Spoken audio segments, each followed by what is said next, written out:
Welcome, everybody, to D&I One-on-One. This is a biweekly webinar series where we have a conversation with someone about something diversity related. How's that for specific? Today, breaking down boxes. Now, I'll start with a quick introduction. My name is Jina Etienne. I am the creator and host of this series. I'm a certified diversity executive, and I practice something called fearless inclusion, which is the freedom to be yourself and the ability to create the space for others to do the same. And in my practice, I help my clients through training and coaching and consulting create spaces where there's safety and showing up as yourself. There's more to that. That's what I do. I'm sure you guys aren't interested. I shouldn't say guys. I'm sure you all aren't interested in that. Let me actually bring up the most interesting person today. And this is my guest, Drew Ahl. Drew is joining us from Minneapolis, Minnesota. He is a D&I consultant who empowers businesses and leaders to create meaningful culture change through data-driven insights, inclusive policies, and impactful storytelling.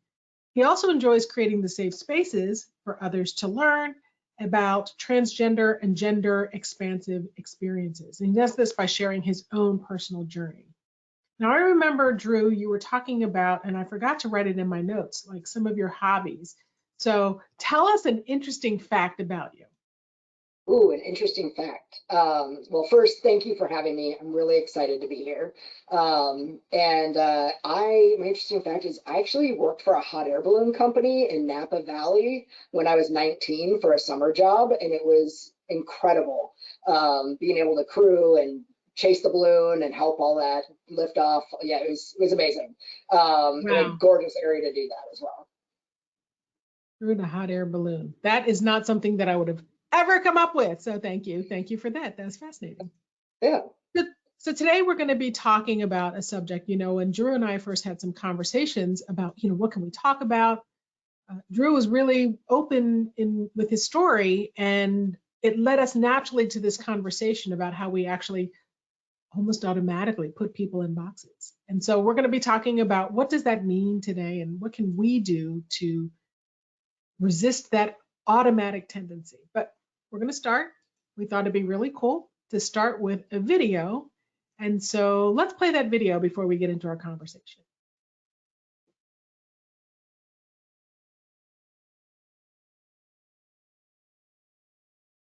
So let's see, Vaughn, that's you. There we go.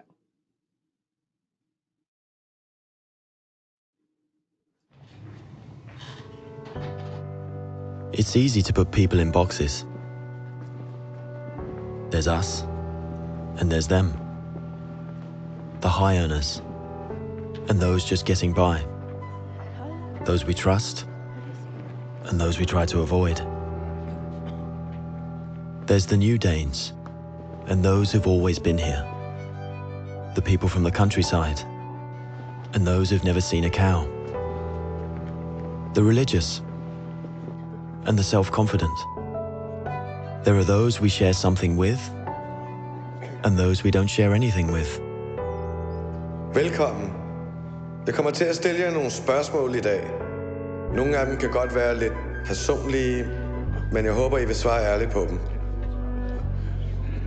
Hvem herinde i rummet var klassens klovn?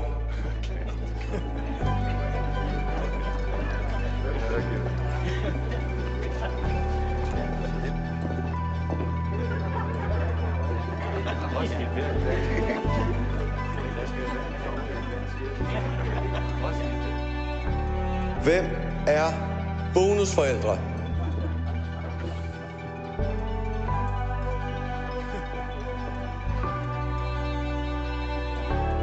And then suddenly, there's us. We who believe in life after death.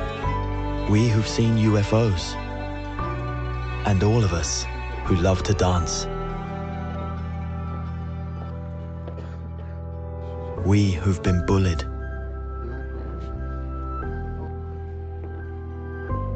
And we who've bullied others.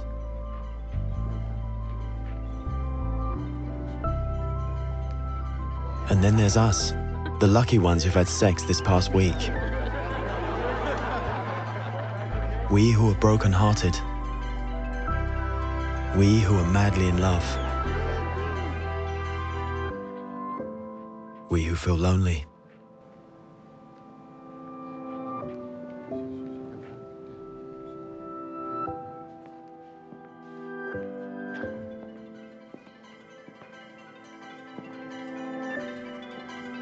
We who are bisexual. And we who acknowledge the courage of others. We who have found the meaning of life. And we who have saved lives. And then there's all of us who just love Denmark. So maybe there's more that brings us together than we think. TV2 Denmark. All that we share.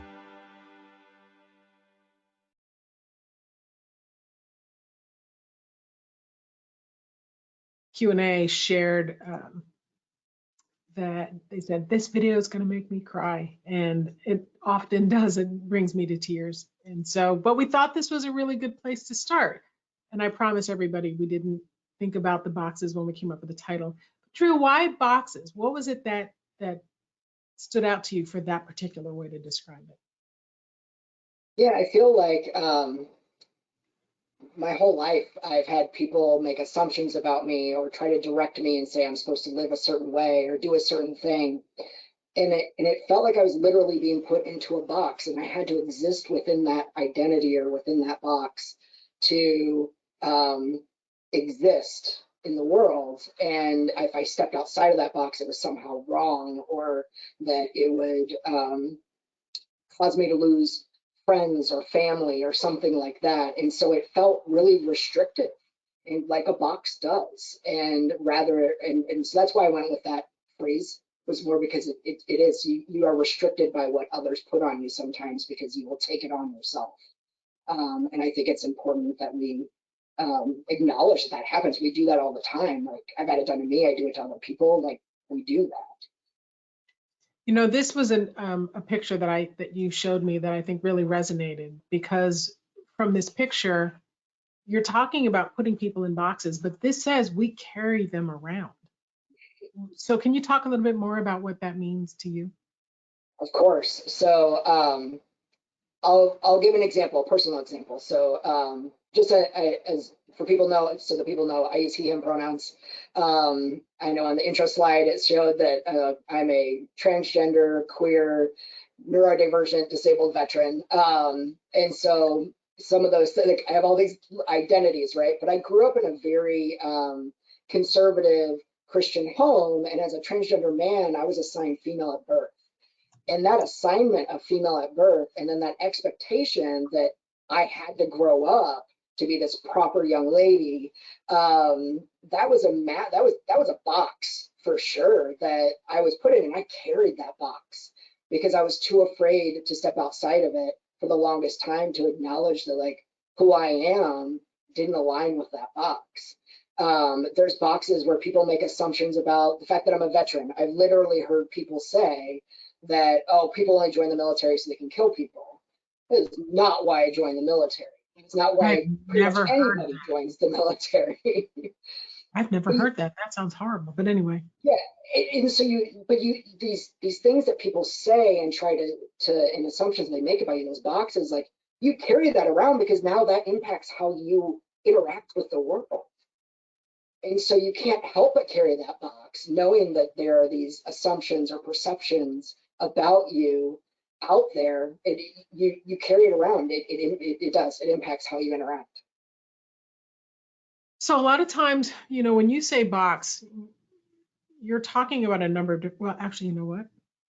We should start with a polling question. I'm sorry, everybody. I know we're supposed to do them. So how about we launch this first one? When is the last time someone put you in a box by making assumptions about you? And you know, Drew, when you were putting this question together, I love that you said today as one of the options. Because when I think about polling questions like this, I'm often reflecting back without realizing these are the kind of things that happen every day. They are.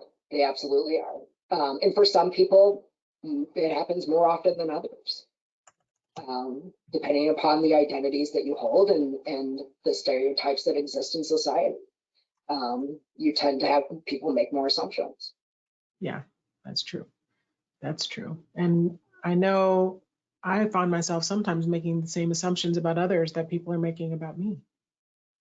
By the Absolutely. way, oh, sorry, go ahead, Drew. Oh, I was just agreeing. Somebody in the Q&A asked for a link to the video, so I just dropped it in the chat. That's a direct link to that same video on YouTube if you're interested. So I'm curious to see, where are we on the polls? What's the results? Okay, yep. I'm going to go ahead and close this first poll down now, and we'll go ahead and share the results. There you are. So 10% today, 34% this week, and 33% in the last few months. A bravo to those who say 9% over a year ago, because you're the fortunate few, right? What is it about this question that you were trying to explore? Anything in particular come to mind?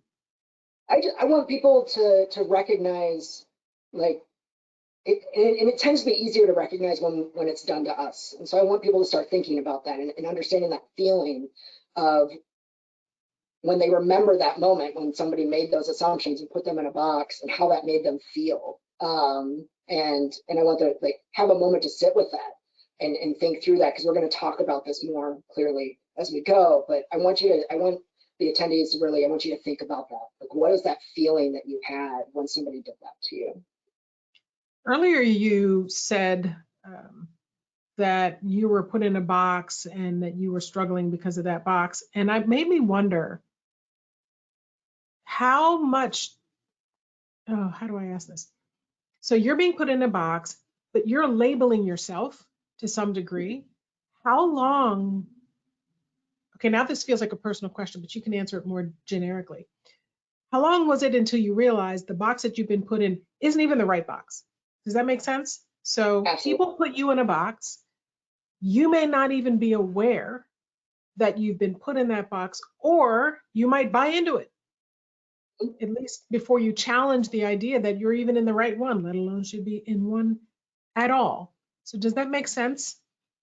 That absolutely makes sense. And for me, that showed up, I'll go back to that example of me being transgender. And so growing up in the environment that I grew up in, I didn't even realize that transgender people existed. They were outside of my world. And so I didn't have any words to explain how I was feeling inside other than it's wrong. That's all I heard was, like, this is wrong. Like, so I thought there's nothing I can do. So I was attached to that box that I've been put in, right? Of being a girl or a woman. And so I tried really hard to fit into that box. And it wasn't until I moved out and got out, I was out on my own and I joined the military and I got to meet more people and step outside my own lived experience up to that point and go, hey, wait a minute. There are people like me out there that have this same feeling. Like, it was literally mind blowing for me when I discovered, an article on, female to male transgender folks. And it was just like I was surprised. I was like, wait, this is an actual thing. And not only am I not alone in the world, there are things I can do to actually be who I am. And so having the words and understanding the actions that I could take really helped me, like, literally break down that box of being a woman and become my authentic self. So I want to invite those in the audience. You share in this, Drew. I'm looking at there are a lot of different illustrations that you can find that talk about all of the different dimensions of diversity. And I would love to invite our attendees to drop into the Q&A, almost like what you were saying. Did you have a moment where you realized you met somebody, and until that moment, you weren't necessarily self-aware around something in your identity, and you almost knew it intuitively? And so for me, one of the things I can share for me is that, when did I know I was biracial? because, you know, my mother and my father they were my parents. I didn't realize that it was a thing and that I was different per se, and that I was labeled as a result. And so the very first time I met somebody who was biracial and I actually had an opportunity to get to know them wasn't until my 20s. And I can tell you that it was a very powerful moment, because you don't realize that you've been put in a box. You don't even realize there's a box. And there are so many different dimensions of diversity, as you can see here, that all of us are some combination of them, but in every single box, there are differences within them. I'm looking to see if anybody, nope, I don't see anything. There's a bit of a lag, but, and also I would invite people to put questions in here. If you have any questions at any time, we'll try to take them as we go. Any other thoughts on the diversity wheel? Because it goes to so many levels.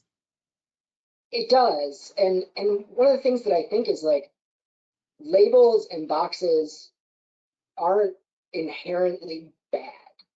I want to, like, I think it's when boxes are, like, you put some, like, I would say labels aren't inherently bad. Putting somebody into a box which limits them, that is not good, right? So if we're looking at, let's use parental status, for example. You've got a woman that works for you that is pregnant or just had a kid. And if you now put a box around her saying that she is now not capable of doing certain things because of that, that is a problem. Same with, like, religion. If you put somebody in, so say somebody labels themselves a Christian, but if you now assign certain attributes to that person and make assumptions about what that means for that person and their personal beliefs, that's where you put them in a box, because it may not actually align with who they are. But I think that, like, the diversity wheel shows that, like, there's so many dimensions of diversity, and all of these things show up every day in how we show up in the world. And so how do we make sure that we're not making assumptions about people based off of what we think they believe or we think who they are? Does that resonate? Absolutely. And you're talking about stereotyping. Yes. You're talking about some of the way bias shows up, and I appreciate that. I also want to share, Bill wrote into the Q&A, why is the connotation of being put in a box negative? I think being placed in the box of kindness and compassion positive. And I love that idea. And Bill, what I would say is type in another question, tell us a little bit more about what you're thinking. I know for me, the way I read that is that when we recognize someone's identity, when I see you and honor you, and if your box, Drew, is transgender, that's not a bad thing to put you in that box, and it respects your identity. So that's how that resonated for me. I don't know if you heard that a little bit differently when I read that out, what Bill was saying. Yeah, I think that for me, I think it really is around, if the box is limiting someone, that's when it's a problem. But a label, or just putting, like, a label or putting something in a box, if you use those interchangeably, those aren't inherently bad. Right. Gotcha. Got you. But it's So when you're talking about a box where it's a constraint, as opposed to a box where there's an acknowledgement, because you even used a term earlier, lived experience. And I think people are starting to better understand that word, where I don't have to know anything about your journey. I don't have to have shared any moments in that journey. What I have to do is, when you share this as your experience, it's not for me to debunk it, to argue it, or challenge it. It's to respect that your experience is your truth, and there's a perspective to be shared here. It's not a right or wrong. And that's one of the things I think that's important about the idea of boxes. And in fact, I'm going to go back to this picture because I like this picture. What's kind of in this picture is that they're different sizes, and they're sort of related. In this case, somebody's trying to balance them, and they're struggling with it. but that's true for all of us. And I think the idea of lived experience and seeing those differences, to Bill's question, I think isn't necessarily a bad thing. Agreed. It's not a bad thing to see those differences, and to, if you are being kind and compassionate, then you are more likely to actually acknowledge what other folks are going through and how, and you're not limiting them. You're not putting constraints on who they are as often as others might. So I have here a couple comments that came in. Somebody was saying, I think when I was asking about those experiences, age-related was one. Somebody else said their box was being labeled, teased, or bullied as the smart kid throughout school. And supposedly being smart is good, but in this case, it wasn't good. Being the smart kid could be a good and kind, compassionate label or a box, and it could be the opposite. So I think that was a really good point that Bill brought up. Now, in the context of box as a negative thing, as a stereotype, can we talk a little bit about this? You found this amazing, the infographic here is more about a process that talks about what happens if you're being put in a box in a way that is, people are treating you differently, sometimes negatively, etc. Can you talk us through this a little bit? Yeah, so before I hit on the right side, I'm gonna start on the left, which is really like, you meet somebody, you have an experience, an interaction, and you now are having thoughts about that interaction. You're having feelings about that interaction. Mm-hmm. So let's say that I had a poor interaction with I'm not saying this happened. I'm just saying a poor interaction with a Hispanic or Latino individual, right? Mm-hmm. And now I'm having bad feelings about that, right? Which then creates behavior in how I'm going to interact with that person, which then just reinforces those thoughts, right? Because behavior reinforces those thoughts, which then just, it creates this cycle where you start this reinforcing behavior. What becomes extra problematic though is if I were to then take that and attribute it to not just that individual, but because now I'm attributing it to all Hispanic Latino people, right? Because now I'm saying, oh, well, I had this poor experience with this one person. It clearly had to be because of this particular part of their identity. And so now I'm going to attribute that to that, and now I'm attributing it to other people. And that's what leads to the right side. Do you want to say something about that? Yeah, and you know what I'm going to do? Before you go there, let's do the second polling question, because I think this ties directly to it. You know, when was the last time you put someone in a box, making assumptions about them? I'd be curious about this because some of what you say I agree with. Well, okay, no, all of it I agree with. But I think part of the challenge here is some of those messages, some of those thoughts and feelings, they're framed by the way society has labeled a group or created a stereotype or a perception.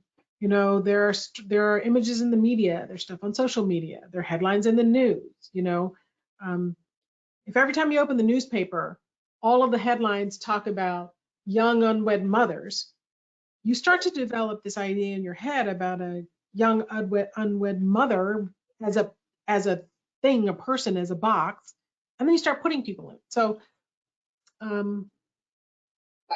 I appreciate the thoughts and the feelings, except I know that they're a little more complex than that. Absolutely, and I'm glad you called that out, because those stereotypes, we are bombarded with them all the time. And of course that's going to impact how we see people, and that also adds to that comfort, like that confirmation bias, essentially, of like, oh, well, I've been hearing, like you said, hearing all this on the news, and then you go and have an interaction with someone and it matches what you've been hearing in you know, social media or the news, and so now you're like, oh, that's absolutely true then, even without giving space for the fact that like there are still individuals within these groups. So I'm looking at the poll results, and 33% said this week, 31% in the last few months, 12% over a year ago, as well as 12% today. And so What's challenging about this is I don't know that when we know when we're doing it. So bravo to those who are able to recognize it. There's a really key thing about self-awareness. In fact, I'm going to put this up here and then we'll come right back to this slide.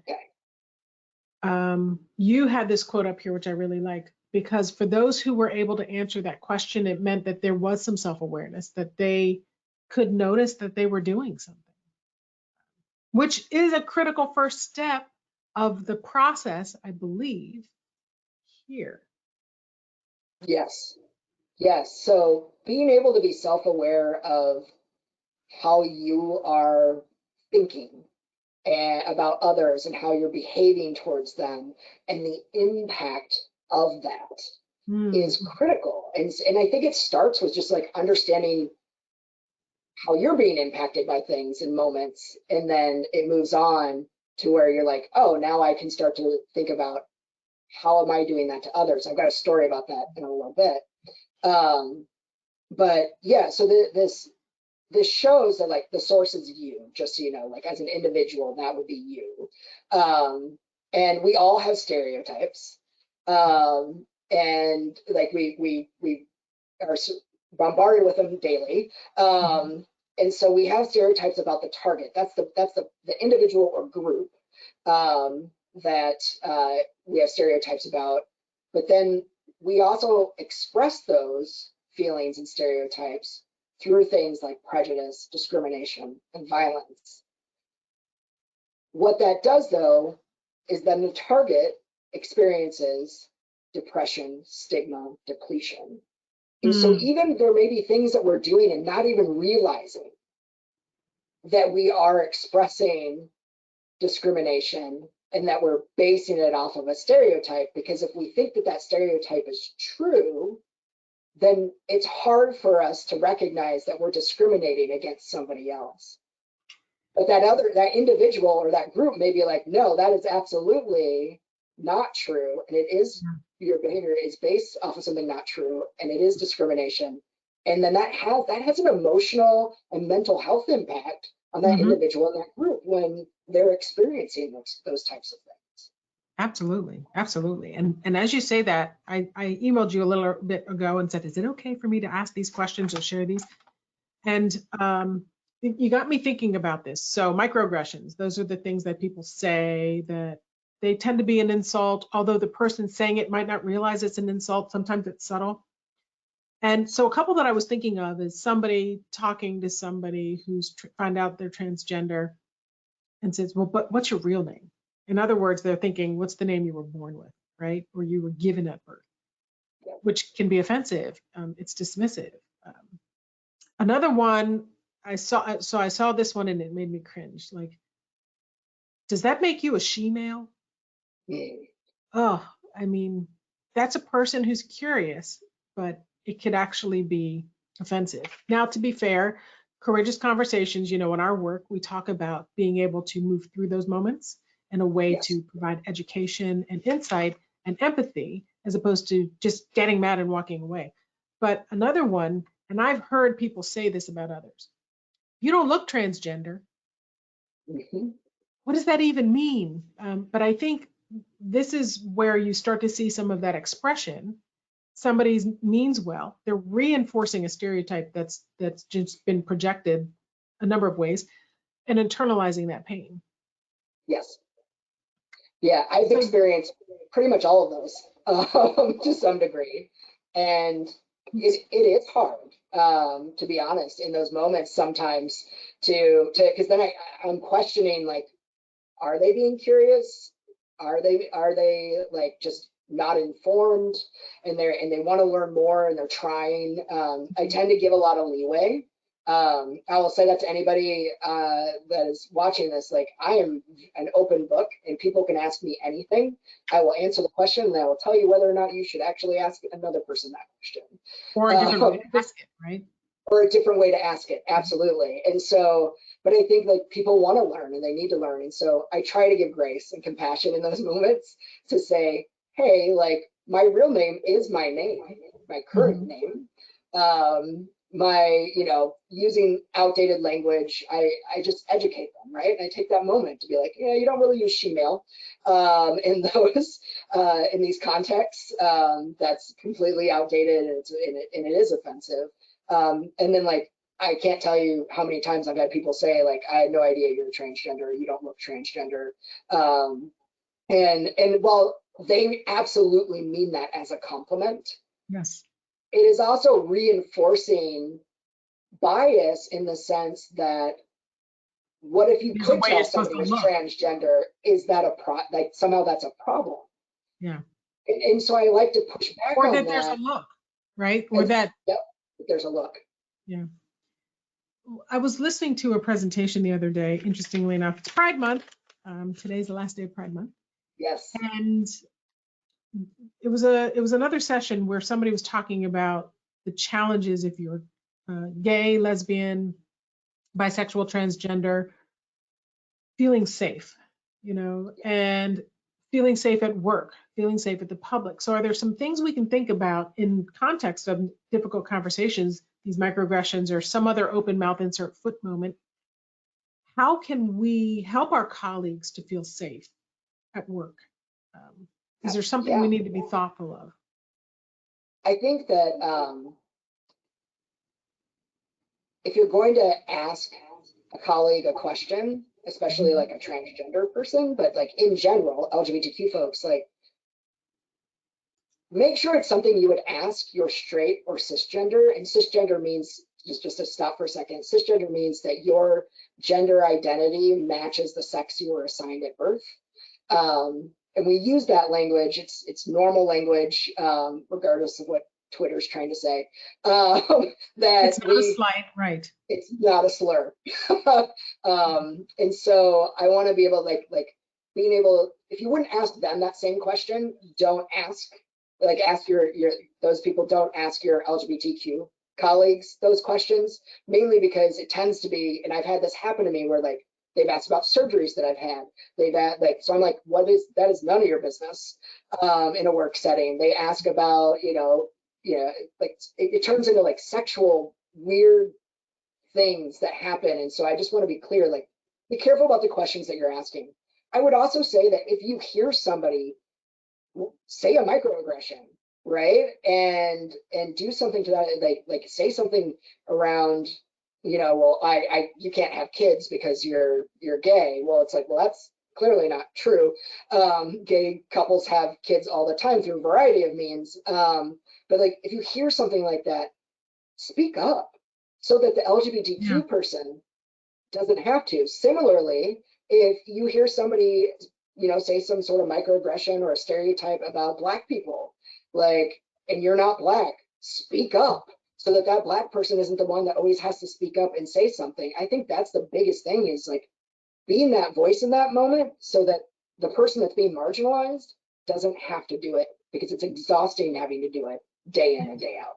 Having to constantly defend your own identity is emotionally draining. But I will say this around microaggressions, there's an art and a science. It's a delicate balance. Not everybody's going to feel safe speaking up. Not everybody's going to feel safe stepping in. If I haven't already done it, I recently did, I do too many of these, a webinar called Understanding Microaggressions. I think I hope I did it and that people can find it in the archive. There's a process for that. And so I just want to encourage people to be thoughtful. And what you're talking about is called allyship, advocating for, supporting, championing, learning and becoming educated about a group that you don't belong in or are not a part of, are part of. All of these are examples of allyship. So by the way, there are a ton of questions that are coming in, and I know there were a lot of things that we had talked about that we could talk about. One of them, and it's okay to say I don't feel comfortable answering this, but somebody said, I wanted to hear how you handled the question, you don't look transgender. Are you comfortable with sharing that? Yeah, it's dependent upon the situation I was in. If I'm at like the VA for a doctor's appointment and I've had a nurse say something like that, I let it go. I just say thank you because I know that they genuinely, like, I'm not in a space well. where there's time to educate, Yeah. right? So that plays a big part in it. I will say, if I am in a space where I can have the time to educate, then I will try to say something along the lines of, thank you. I totally know that you're giving me a compliment. However, here's how it can come across sometimes to some folks within the transgender community. And I explain to them that, like, it reinforces stereotypes, it reinforces, like, people should look a certain way, or to that effect, and somehow, and so I just have that moment where it's like, hey, I know you were, like, I give that grace, right? I know your intent was good, but for some people, this is considered offensive. Not every trans person finds it offensive. Some love it, right? So I think that that's one of those things that, again, we're not a monolith. Like, identities are not a monolith. Everybody within a particular identity group, we all have different feelings and points of view on things. Right. I think this is the perfect time to go to this next polling question, which is, what we're asking here is, have you made an assumption about somebody and come to find out you couldn't have been more wrong? These are sort of those open mouth insert foot moments, but there are a lot of other things, like, my most embarrassing one, and the one a lot of people can relate to is, are you pregnant? Okay, don't ever say that to a woman.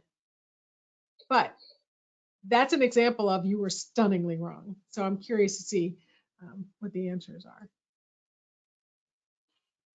I am looking through the Q&A to see, how about this? Yeah. While we have the polling question open, Lisa shared what she wrote as an insightful reflections. Today, I caught myself putting someone in the quote unquote New Yorker box and realized how I dislike being lumped into these Texan boxes. She's from Texas, I guess. Us and them comes up when the othering comes up in the othering. So maybe it's not putting them in a box as much as putting them out of our inner circle because they do not belong. And so that's a question. And if I understand what Lisa is saying here, is that rather than saying that they're a part of another, it's more about they're not part of our circle. And that's how I read that. And so let's see what the results say. Have you ever made assumptions? No surprise, 73% said yes. And 18% said no. Where you're stunningly wrong.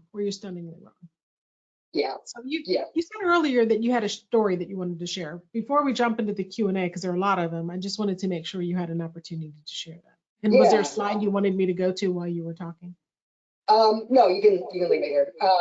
So I remember when, so I had gotten out of the military after 6 years, and I started my transition from female to male, and there was the amount of pushback that I got within the LGBTQ community itself, particularly around, like, lesbians and gay men.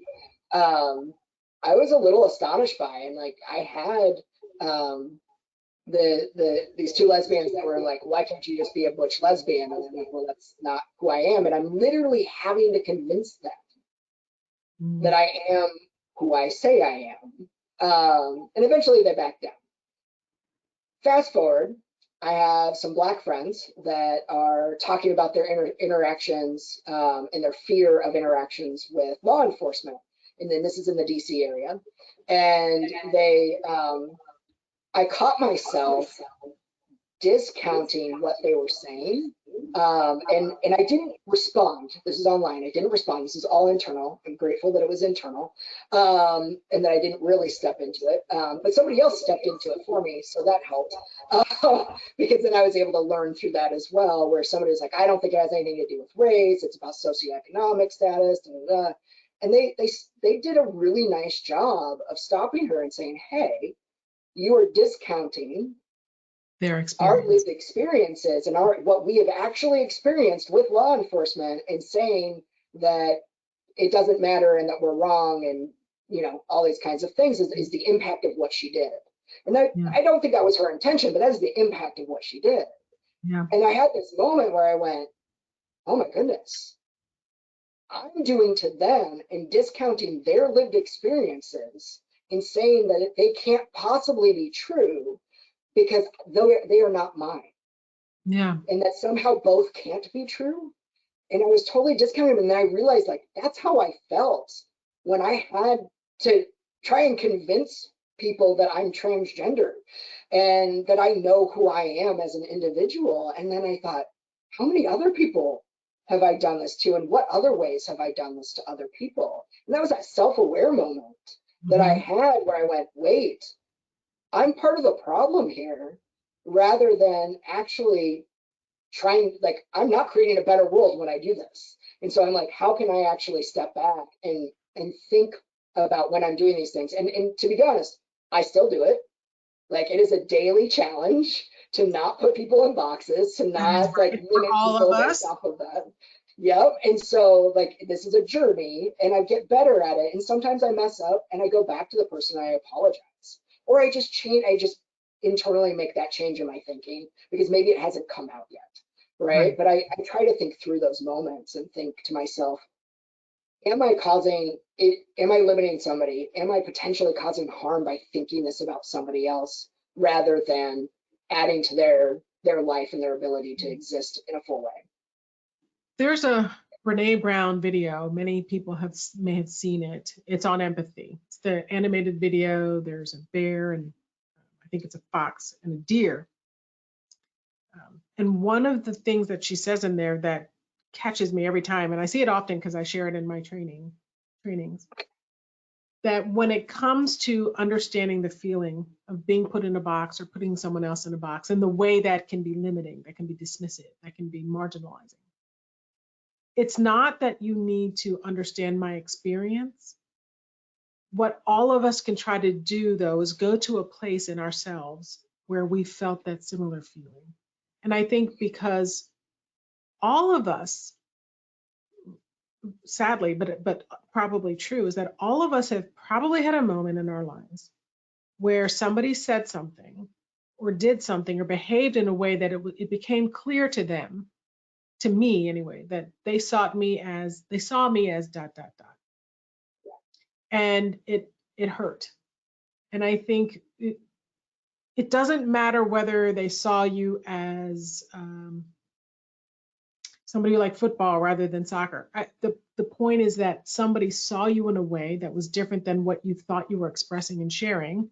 Maybe it was different in a way, and it wasn't an experience that they had. And this wasn't I just wanted to be seen, and that my experience honored. It doesn't have to be your experience, and I think that that's some of what you're talking about. All right, so we have maybe 10 minutes. I know that we had some key learning slides in here. I would encourage people to go through them if we have time. One of them, we talked a little bit here about uncomfortable conversations. Here's a really great framework. It's from the Center for Creative Leadership. There are some other things in here. Can we do the Q&A and then we have time, we can come back to some of these? Absolutely. Okay, so let's see.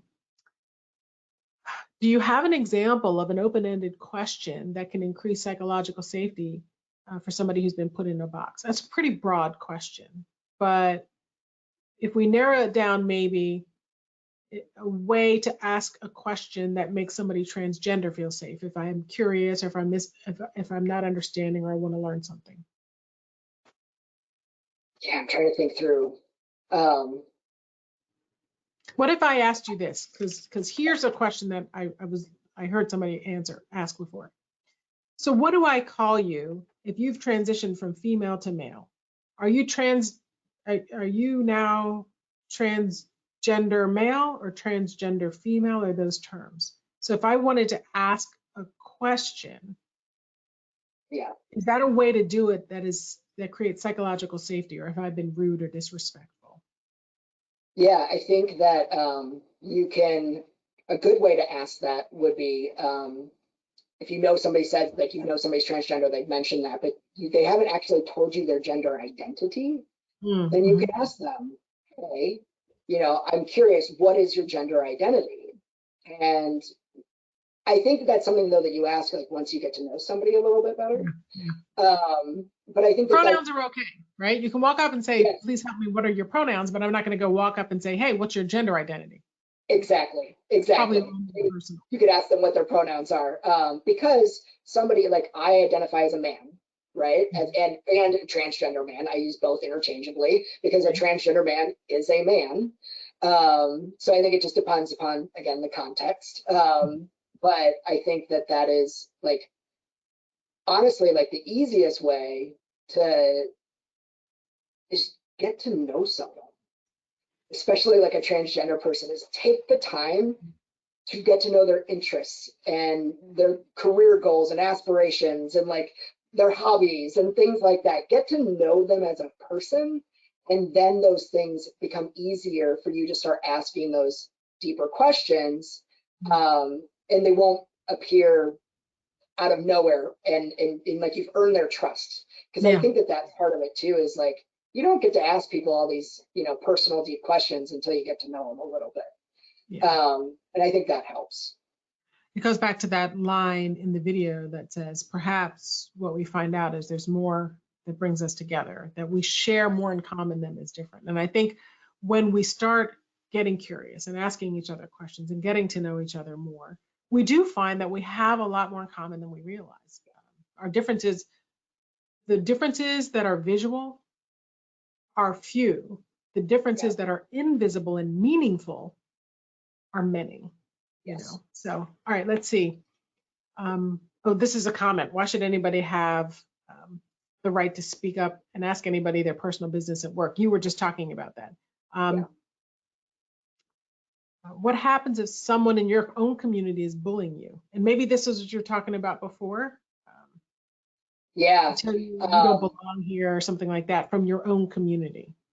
That is, having dealt with that, it's incredibly hard to encounter types of like discrimination within your own community.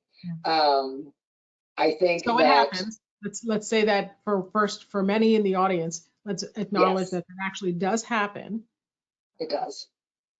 It happens even within for people of color, and you look at like think about skin tones. That is a real point of contention within people of color communities. Colorism. And colorism, and so I think that like this does happen. I don't have a great, I'll be honest, I don't have a great answer on how to address that, other than know your worth, and try to find people around you that can support you and advocate on your behalf. Because usually when that's happening, you trying to advocate for your behalf of that individual is not going to go very far. And so finding those around you that can help educate and challenge that person is ideal. Someone made the comment that they like the framing of intention versus impact when correcting someone. And I think that is such a valuable thing. I'm so glad you brought that up, because, you know, the way I frame it when I'm talking is that it doesn't matter what I say. It only matters what you hear. Because if I say something and then you heard it a little differently or landed on you differently than I intended, it's not okay for me to just say, well, that's not what I intended. Those weren't my intentions. They might not have been, but it's first important for me to honor the impact, acknowledge the impact that I've had on you, and then we can have the conversation. You know, nobody wants to be ignored and nobody wants to be dismissed. And so if you acknowledge that, well, that didn't land the way I thought, and then we can have a conversation. So thank you for bringing that up. For that one, I also, when you do have that conversation, to be like, hey, I'm really sorry. Like, while that wasn't my intention, I realize the impact is so much more important. But then I've also I've added on can you help me figure out how I could have said that differently? And you don't always have to put the onus on the other person. I will try to be like, had I said it this way, would that have how would that have felt? Because I've dealt with that with people that report to me. And so realizing oh, I said something, it did not land, right? Right. So I want to be able to be I want to get better. And I think showing that you're not only acknowledging the impact, but that you are actively trying to improve and correct your behavior is also incredibly important. Yeah. Yeah, I appreciate that. I am walking through these, and a lot of these more are people sharing their thoughts and their insights and validating some of the things, like great definitions of self-awareness, assuming someone is conservative based on their religion is something that somebody's seen or experienced. Absolutely. People often want to know why their pronouns, why there are alternate pronouns. Isn't this a box in and of itself? And I think it's just a question of how people want to be referred to. Yep. And if it's something inappropriate, apologize, you know, especially in the workplace. I'm going to ask you to think about one final thought or great takeaway. And while you do that, because I see we have about 2 minutes left, I do, in the vein of making sure that people see this, number one, please go check this, download the slides. These are hyperlinks. You should be able to click on them. And just a couple more great articles that Drew was sharing and resources that you might want to look at. 2 weeks from now, Montrese Hardy is joining me. She was diagnosed as legally blind in 2019, just a few years ago. And she was sharing some stories with me about having to navigate and advocate for herself and really come to understand accommodations, both from the employer perspective and from the employee perspective. So she's going to be sharing her journey. Registration is open now. I just finished putting together this webinar. It's now up and available for registration. This isn't until later in August, but there's so much curiosity around neurodiversity today. And then for this series itself, every other week I mentioned, after Montrese, I have a series of guests. August 25th is still open. If somebody has a recommendation for a topic that they're interested in, feel free to reach out. My contact information is here. Drew's contact information is on this page. And so, Drew, final word, last thought. All right. I just want to challenge people to really be self-aware enough to know when they are constraining and stereotyping others and putting limits on who that person can be and therefore how you're going to interact with them. I want you to really sit with that and think about how you're doing that to folks, because we all do it. And understanding the impact of that. And so just take that time and slow down or reflect after a conversation about your feelings and why you're feeling a certain way about a person, and making sure that you're not attributing something to them and then also to that group that also shares that identity that isn't necessarily true outside of that particular moment. So yeah, I really encourage you all to think critically about how you're showing up and interacting with others. So Autumn, I went ahead and launched that last poll. I think I did it right. I want to make sure that everyone has an opportunity to get all their CPE. Drew, those were really great closing remarks. I think all of us mean well, and self-reflection, curiosity, these are some words you used. Challenging with grace, offering grace in those uncomfortable moments. Those are all really great takeaways, and I hope our participants and our attendees today were able to just think about that from their own perspective, because none of us want to be put in a box. None of us, I think, intentionally put other people in a box. And exploring when that happens is an opportunity for all of us to grow and create more inclusive workplaces where we can engage in some of these uncomfortable conversations.